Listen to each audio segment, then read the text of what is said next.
Welcome back. You're still watching Network Africa on Channels Television. Now, Italy has held a funeral service this week for 13 migrants who died in the worst shipwreck in the Mediterranean in recent history. While the Navy continued its search for other victims of the disaster, more than 700 people, most of them locked below the deck, were believed to have drowned in April. Their overloaded fishing boat capsized after colliding with a ship that had come to their aid some 70 nautical miles off the coast of Libya. Last week, the Italian Navy retrieved the first bodies from the wreck, which is lying at the depth of about 370 meters using remote-controlled vehicles and a submersible basket to haul up the remains.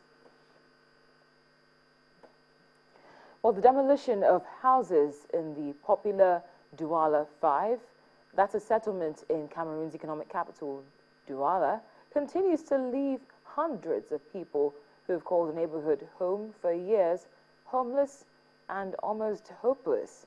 Residents there say they were not given sufficient warning to leave before the demolition began late last month and watched helplessly as local officials and police brought down their homes with bulldozers, hammers and axes.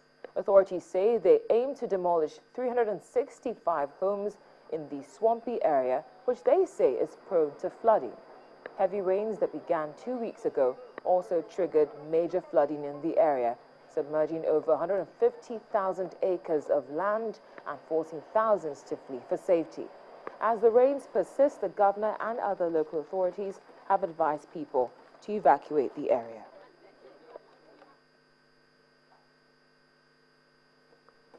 Now, workers at Ghana's Tema port are marching today over the rise in the cost of living and what they call the government's economic mismanagement.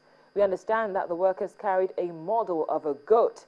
It refers to recent comments made by the president in which he said he had developed dead goat syndrome when it came to workers' protests, implying that their complaints were now falling on deaf ears. Well, for more on that, we're joined by Derek Sam of Joy TV. He joins us from the Ghanaian capital, Accra. Derek, as always, it's a pleasure. Thank you for joining us on Network Africa. Well, you're welcome, Ethiopia. Now, what more can you tell us about these protests? Well, the Industrial and Commercial Union of the Trade Union Congress in Ghana, somewhere on Monday, the government some threats that they make it to the street if certain concerns are not addressed. They have three major concerns. One has to do with the economy, the worsening economy. The other one has to do with the CPC, the security against the dollar. And the third one, which seems to be a major headache of most industries in Ghana, is the worsening power crisis. According to that, it's pretty difficult setting up their pictures, leaving the pictures that are already in existence. It's pretty difficult managing them because you don't know when your light will go off, so you don't get to put your house in order and you carry some losses as a result of the system power outages. And they are saying that they want that they say that yesterday they defeated demonstrations with a float in the central street of Accra, and then today they set the street, especially in Ashama, one of the greatest lands of Ghana, to demonstrate and show their displeasure and what exactly is going on. Because it's an eyesore and it's probably the Ghanaian, according to the leader Solomon Kosek. And they are saying that this is just one of the things they need to show government how angry and hungry they are to ensure that everything works normally as it used to. Well, Derek, what more can you tell us about this dead goat syndrome as it's being tagged from Ghana about the... What can you tell us about that? Laughing. You know, sometime in March, the president went to Germany to meet the Chancellor Angela Merkel, and in one of the speeches, he said that he had grown used to the insults by Ghanaians, and it's one of the local programs that we have that death goat does not fear a knife, no matter how sharp it is. So he was saying that he is used to our insult, and he has grown the death goat syndrome. So no matter how much he insults, no matter what he beats me, the skin is very thick, and so he doesn't really mind whatever he eats. So that's how come we have what we call the death goat syndrome. It's been in existence for well over 3 months now. Oh, Derek, we are having a bit of audio trouble, but I'm thankful that we can hear most of what you're saying. just before I let you go, has the government responded to the protesters' demands? Well, it is yet to respond, and I hope that from what we are hearing, maybe before the close of today, we might get a response from government. So hopefully tomorrow we may get people in Nigeria and other parts of the world to get to know what exactly the government is doing about the plight of the National Instrumental Workers Union here in Ghana. Well, Derek, thank you very much for your updates. As always, it's been a pleasure. Thank you so much. Derek Sam reporting live from Accra. He's with Joy TV. Now, finally, some members of the Zone 9 group of bloggers who have not tasted freedom for over a year have finally got a chance to see sunshine again. We understand that the release of 5 imprisoned journalists and bloggers in Ethiopia was an act of the government's magnanimity. They were jailed last year in connection with terrorism. Those who remain behind bars are said to be the main actors, and their charges are not that easy to forego. Ethiopian journalist Riot Alemu has also been released from prison, in addition to the 5 who were released earlier today. Well, the Committee to Protect Journalists researcher, Sue Valentine, she joins us right now on the program. Sue, thank you very much for your time on Network Africa. You're most welcome. Now, just to correct you, I'm the program coordinator for the Africa program at CPJ. Thank you for the correction. I'm sorry about the mix-up, but thank you for joining us, Sue. At this point, I know that the Committee to Protect Journalists has participated in trying to help these bloggers. What more can you tell us about the efforts made by you and other groups that has finally led to their release? Well, of course, it's been a joint effort. We can't claim sole responsibility, but we are so thrilled and delighted, I can't tell you, that the bloggers and the journalists who were released yesterday, who've been in jail for more than a year, yet to have actually had any progress made on their cases. Their court case has been postponed 30 times. So we're so happy that at least some of them have been released yesterday.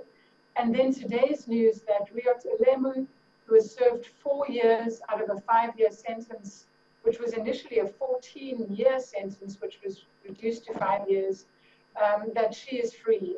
That is such good news.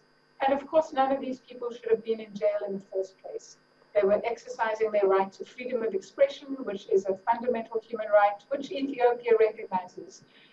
So we're just so very, very happy. But of course, we're also aware of those who are still in jail who should not be there. Well, that's my next question. Basically, what happens with these people who are the bloggers who are still behind bars? Because from what we understand here, they're being tagged the main actors, and what we understand the Ethiopian government is saying is that the charges leveled against them are not that easy to forego. What happens to them? What do you think? Well, first of all, let's not forget them, and I'm so delighted that Channels is focusing on this issue, and I think we need to keep it in the news cycle.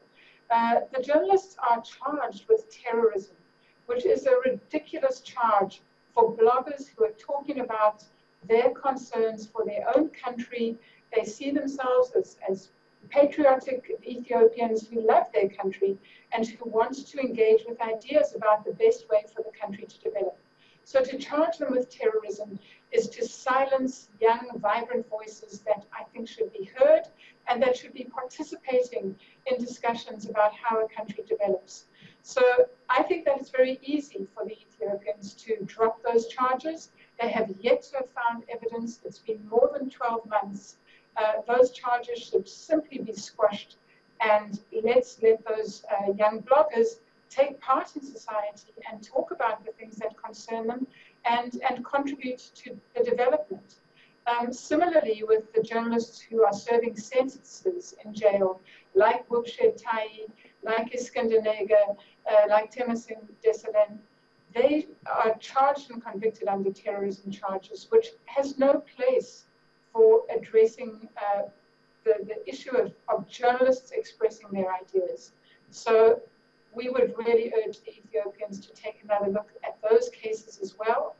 and to drop those charges and let those people participate.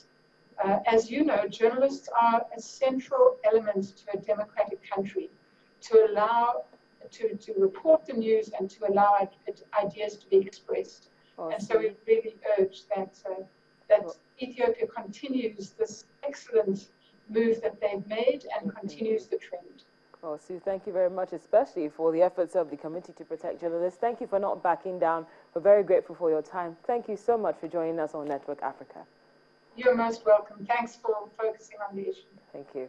I was Sue Valentine with the Committee to Protect Journalists, and it's the basis for our question of the day. We're simply asking you, how can the rights of journalists be protected better by various African governments? You can feel free to send us your feedback either via email or Twitter. The address and handle are right there on your screen. As always, it's been a pleasure. Thank you so much for watching Network Africa on Channels Television. I'm Cynthia Are.